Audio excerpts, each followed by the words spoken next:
जब सब साथ छोड़ दें, उस साथ छोड़ दें, तब हाथ पकड़ने के लिए एक सबसे भारी है, और वो मेरा कुबेरेश्वर महादेव, मेरा महाकाल बाबा सबसे भारी है। ये दृढ़ता है हमारी, ये विश्वास है हमारी, ये भक्ति है हमारी।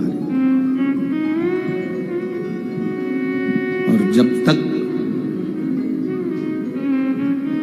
फिर कहेंगे, स्कूल जाने से वो बच्चा डरता है जिसका होमवर्क पूरा नहीं होता, इनकम टैक्स ऑफिसर को देखकर वो डरता है जिसकी फाइल कंप्लीट नहीं होती, और मौत को देखकर वो डरता है जिसको शिव पर भरोसा नहीं होता, शिव पर विश्वास नहीं। जो शिव पर भरोसा करा हुआ है, जो शिव पर विश्वास करा हुआ है, फिर डरना क्या? फिर हम डरे तो डरे क्यों? किस लिए डरे? तेरी कृपा बिना न हिले एक भी,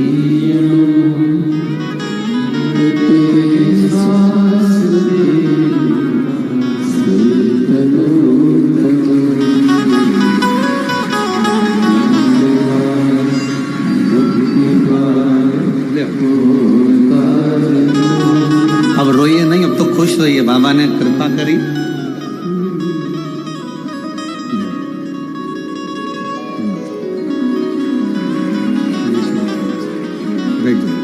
यहीं आगे बैठ जाना भले। ये शिव तत्व है, ये वही बेटी है जिसको डॉक्टर ने कह दिया था कि ये जिंदगी भर चलेगी नहीं, क्योंकि बीमारी ऐसी है, रिपोर्टें ऐसी है, पर उसका भरोसा भारी है।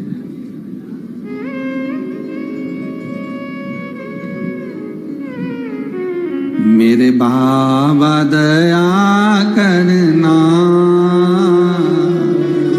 मैं तेरे भरोसे, मेरे बाबा दया करना, मैं तेरे भरोसे,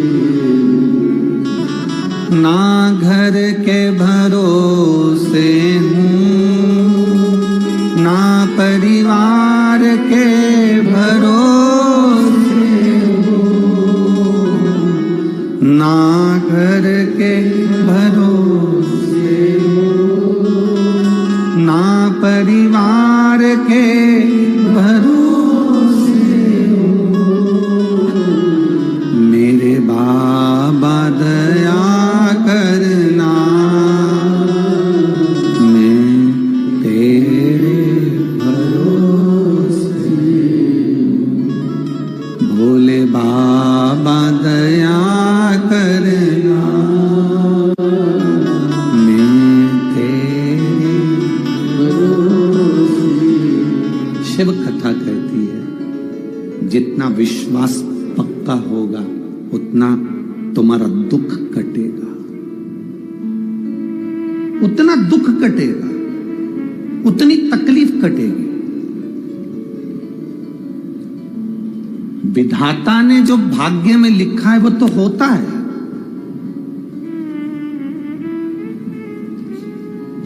विधि का विधान जो लिखा है वो तो होगा। तो फिर शिव पुराण काहे को सुने अगर विधि का विधान होगा तो? भाग्य में लिखा हुआ यदि होगा तो फिर हम शिव पुराण क्यों सुने? उसका एक सुंदर चरित्र आता है। भागवत जी सुनिए आप लोगों ने, बोलो बोलो जरा सुनिए। उसमें राजा परीक्षित का चरित्र आता है। राजा परीक्षित को जब तक्षक नग डस लेता है तो उसके बच्चों का चरित्र आता है जन्मेजय का, जिन्होंने सर्प यज्ञ करा था।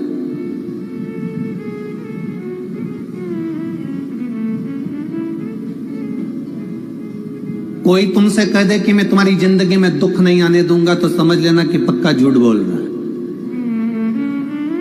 संसार में ऐसा कोई नहीं जन्मा जिसको दुख नहीं आएगा। पृथ्वी पर जन्म लिया है तो दुख सुख तो चलेगा। कोई तुमसे कह दे कि मैं तुम्हारे दुख को, मेरे पास में ऐसी मौली है, मैं एक बेल दूंगा, बांध लेना और दुख मिट जाएगा, फालतू की बात।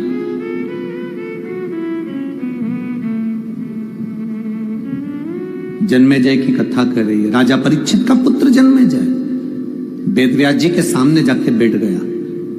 वेदव्यास जी को दंडवत प्रणाम करा जन्मेजय ने, और वेदव्यास जी को प्रणाम कर कर वेदव्यास जी से कहा कि मुझे एक बात समझ में नहीं आई गुरुजी। वेदव्यास जी ने पूछा कौन सी बात? भगवान कृष्ण थे, आप वेदव्यास जी थे, गुरु द्रोणाचार्य थे, भीष्म पितामह थे, इतने बड़े बड़े संत साधु सन्यासी तपस्वी साधक और बड़े बड़े भविष्य के वक्ता जो दूसरे का भाग्य देखकर बता दें, इतने बड़े बड़े भविष्य के वक्ता बैठे थे, उसके बाद भी पांडवों का और कौरवों का युद्ध हो गया। आपने वो युद्ध टाला नहीं, आपने वो युद्ध समाप्त नहीं किया। इतने बड़े बड़े भविष्य के वक्ता बैठे हुए थे, इतने बड़े बड़े गुरुजन बैठे हुए थे। अगर कौरव और पांडवों के उस समय को तुम टाल देते, उस समय को अगर समाप्त कर देते तो युद्ध होता क्या? इतना बोलने के बाद में वेदव्यास जी ने कहा जो भाग्य में लिखा है वो तो होता है, विधि का विधान कोई नहीं टाल सकता। इतने में जन्मेजय, परीक्षित के पुत्र जन्मेजय ने कहा कैसे नहीं टाल सकता?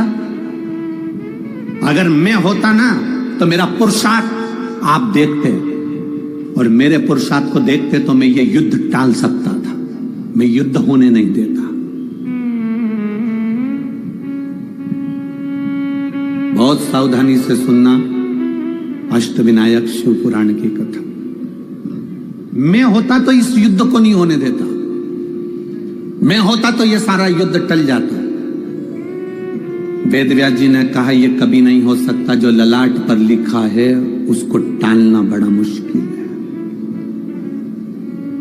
उसको समाप्त करना बड़ा मुश्किल है, उसको टालना बड़ा मुश्किल है। जन्मेजय ने कहा ऐसा नहीं हो सकता, अगर मैं होता ना उस समय पर मैं सब निपट लेता, युद्ध नहीं होने देता। मैं पक्का कह रहा हूं इतने लोग नहीं मरते, और तुम इतने बड़े बड़े संत बैठे थे, इतने बड़े बड़े गुरु बैठे थे, तो तुम युद्ध नहीं टाल सके। अब एक बात बताओ वेदव्यास जी, वेदव्यास जी आप भविष्य वक्ता हो ना, मेरे भविष्य की कोई बात बताओ जिसको मैं टाल कर बता सकता हूं।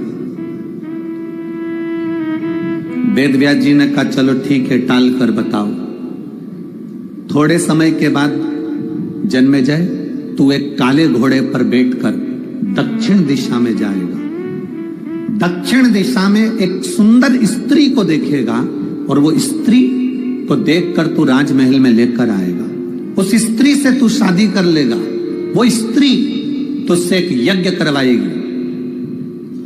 उस यज्ञ में मैं तुझसे हाथ जोड़कर कहता हूं कि उस यज्ञ में तू युवान ब्राह्मण को मत बुलाना, अगर बुलाना तो बूढ़े ब्राह्मण को बुलाना, किसी बुजुर्ग को बुलाना, समझदार को बुलाना, किसी बूढ़े को बुलाना, पर युवान ब्राह्मण को मत बुलाना उस यज्ञ में। पर मैं जानता हूं जन्मेजय, तो उस यज्ञ में तेरी पत्नी के कहने से, उस सुंदर स्त्री के कहने से तू युवान ब्राह्मण को बुलाएगा, और युवान ब्राह्मण का प्राण दंड तू देगा, उस ब्राह्मण की हत्या का कारण तू बनेगा, और आखिरी में तेरे माथे पर ब्राह्मण हत्या लगेगी, और तुझे कोढ़ का रोग हो जाएगा, और तू कोढ़ी हो जाएगा, और बाद में उसी कोढ़ से तू मर जाएगा। अब तेरा विधि विधान टाल सके तो टाल दे। जन्मेजय ने कहा इतनी सी बात। जन्मेजय ने अपने राजघराने में जाकर कहा जितने अस्तबल में काले घोड़े हैं सब निकाल दो बाहर, एक भी काला घोड़ा मुझे नहीं चाहिए। काला घोड़ा होगा नहीं तो बैठूंगा भी नहीं। सारे काले घोड़े निकाल दिए जाएं। अस्तबल से सारे काले घोड़े खोल दिए गए, और सारे काले घोड़ों को खोलकर भगा दिया गया। 2 साल के बाद राजा सफेद घोड़े पर बैठकर अपने नगर से, महल से घूमने के लिए निकला और निकलते निकलते निकलते निकलते घोड़ा बेकाबू हो गया। दौड़ते दौड़ते जंगल में पहुंच गया। जंगल में जाने पर उस घोड़े के पांव में घाव हो गया। घोड़ा चल नहीं पाया। आखिरी में घोड़ा लुढ़क कर गिर गया और फिर वो घोड़ा वहीं पर अपने प्राणों को त्यागा तो राजा भूखा प्यासा रहते रहते 2 दिन निकल गए। कुछ मिल जाए साधन तो मैं अपने नगर चले जाऊं। इतने में सामने से काला घोड़ा दिखा। राजा ने उसको पकड़ा और उस पर बैठा और बैठकर घोड़े को लेकर महल में जा रहा था। घोड़ा बेकाबू होकर दक्षिण में चले गया और समुद्र के तट पर उसको एक सुंदर स्त्री मिल गई। अब काल विधि का विधान, एक सुंदर स्त्री मिली। स्त्री को ले गया अपने नगर। उसकी सुंदरता देखकर उसने शादी कर ली। स्त्री ने कहा अपन एक यज्ञ करते हैं। इसने मान लिया। यज्ञ प्रारंभ हुआ और इसको मालूम था कि वेद व्यास जी ने कहा है कि यज्ञ में बूढ़े ब्राह्मण को बुलाना, पर स्त्री ने कहा नहीं, यज्ञ में सब युवान ब्राह्मण आना चाहिए। यज्ञ में युवान ब्राह्मण आए। यज्ञ प्रारंभ हो रहा था। इसकी वो स्त्री सुंदर जैसे ही महल से बाहर निकली, उसको देखकर ब्राह्मण हंसा तो राजा को क्रोध आ गया जन्मेजय को, और उसने उसको मृत्यु दंड दे दिया। मृत्यु दंड दिया तो ब्राह्मण हत्या माथे चढ़ गई, और ब्राह्मण हत्या माथे चढ़ी तो ये कोढ़ के रोग से ग्रसित हो गया। रोता रोता वेद व्यास जी के पास पहुंच गया। मैं क्या करूं? वेद व्यास जी कहते हैं तू ही तो कह रहा था कि मैं विधि के विधान को टाल सकता हूं। तू कह रहा था विधि के विधान को टाल सकता हूं। राजा जन्मेजय ने गुरु वेद व्यास जी के चरण पकड़ लिए कि मैं विधि विधान को नहीं टाल सकता, पर विधि के विधान को कौन टाल सकता है? तो इतने में वेद व्यास जी कहते हैं कि विधि के विधान को तो केवल एक, अगर मैं राजा तुझको शंकर जी की कथा सुनाना प्रारंभ करूं और तू उस कथा को सुने, दिल से सुने, तो तेरे कोढ़ का रोग समाप्त हो जाए। पर शिव कथा की एक शर्त है। शिव महापुराण की कथा की सबसे बड़ी शर्त है, शिव कथा की सबसे बड़ी शर्त है राजा पूछता कौन सी शर्त? मैं तुझे शिव कथा सुनाऊंगा, मैं तुझे शंकर का गुणगान सुनाऊंगा, पर शंकर की कथा में तू संशय मत करना। शंकर की कथा में संशय करा तो फिर तेरा दुख नहीं कटेगा और आखिरी में वो कोढ़ रह जाएगा। तू जब तक शंकर की कथा में संशय नहीं करेगा, जब तक तू शंकर की कथा विश्वास मानकर सुनेगा, तब तक तेरे शरीर का सारा कोढ़ समाप्त हो जाएगा। और अगर कहीं तूने संशय कर लिया, क्या शिव पुराण से ऐसा होता है? क्या शंकर से ऐसा होता है? क्या ऐसा करने से ऐसा होता है? जहां तेरे अंदर संशय आया, समझ लेना फिर वो कोढ़ का रोग वहां रह जाएगा। बस तू इतना जान ले तो मैं कथा कह देता हूं। वेद व्यास जी के चरण पकड़कर जन्मेजय ने कहा आप शिव कथा कहना चालू करो, मैं पूर्ण विश्वास के साथ सुनूंगा। और शंकर भगवान की कथा वेद व्यास जी ने कहना प्रारंभ करी। पूर्ण विश्वास के साथ जन्मेजय कथा को सुनने के लिए बैठा कथा को श्रवण करने के लिए। कथा चलते चलते चलते चलते चतुर्थ भाव में पहुंच गई और उस समय पर शंकर भगवान ने मां पार्वती के शरीर से जो उपटन से पुतला बना था उसका सिर काटा और काटकर मनुष्य के धड़ पर हाथी का मस्तक रख दिया। जन्मेजय को संशय आ गया। जन्मेजय ने कहा बताओ क्या शंकर भगवान डॉक्टर है? क्या शिवजी वैद्य हैं? क्या औषधि देते हैं कि मनुष्य के शरीर पर हाथी का मुख रखा जाएगा? जन्मेजय के अंदर संशय आ गया। जन्मेजय ने तुरंत कहा मैं इस कथा को नहीं मानता। क्या धड़ के ऊपर हाथी का मुख कैसे रखाएगा? ये कभी हो ही नहीं सकता। वेद व्यास जी ने कहा शिव औषधि है, शंकर एक औषधि का कार्य करते हैं। शिव का स्पर्श हमारे शरीर को एक रोग से मुक्त कर देता है। शंकर का जल चढ़ाना हमारे जीवन को एक सुख प्रदान कर देता है। उस जन्मेजय ने कहा मैं इस बात को नहीं मानता, पूरी कथा को मानूंगा पर इस बात को नहीं मानूंगा। बस संशय आया और संशय आने के बाद में जब वेद व्यास जी ने कहा तेरी मर्जी, आगे की कथा तो सुन ले। पूरी कथा सुनी पर वो संशय दिमाग में रह गया। पूरे शरीर से कोड़ समाप्त हो गया, पर वो कोड़ का एक तिल बराबर का अंश राजा जन्मेजय के शरीर पर रह गया। और वो कोड़ का रोग जो शरीर में एक तिल के बराबर रहा, उसी कोड़ के रोग से जन्मेजय के प्राण छूट गए। आखिरी तक हो रहा, क्योंकि संशय रह गया था।